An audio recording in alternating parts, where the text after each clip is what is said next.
Шұбарат. Шамалған өзеннің жағасында алыс бір замандарда бір қазақ өмір сүріпті. Оның айтып жеткісіз қазынасы Шұбарат деген жүйрігі бар екен. Бұл ат көптеген бәйгені жеңіп алған көрінеді. Оның даңқы дүрілдеп, бәлен жүздеген шақырымға жеткен екен. Күндердің бір күнінде өте мол, бай жүлде тағайындалған аламан бәйге болатын болыпты.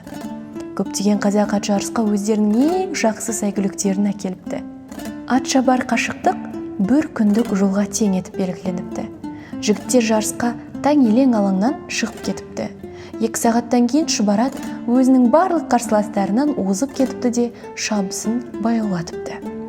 Күні бойы бірде шауып, бірде желіп, енді бірде мүлдем жаяу жорғаға салып, Шұбарат нысанаға тақалып келе жатты. Оның артынан 100 ат шауып келе жатқан еді.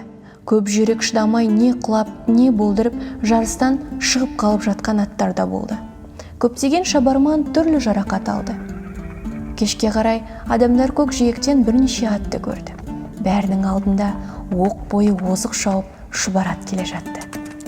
Сөренің нақ алдында тік және ұзын өрлеу бар еді. Шаршаған аттар оған көтеріле алмады.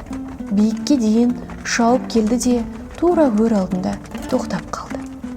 Оларды жетелеп жүруге тура келді. Тек Шұбарат қана керілген шекше созыла серпіліп, шың басына ұшып шықты да бірінші бәйгені жеңіп алды.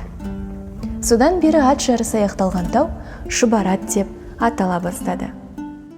Қазіргі таңда Шұбарат тауы Алматы облысы Шамалған ауылы Алатаудың бөктерінде орналасқан.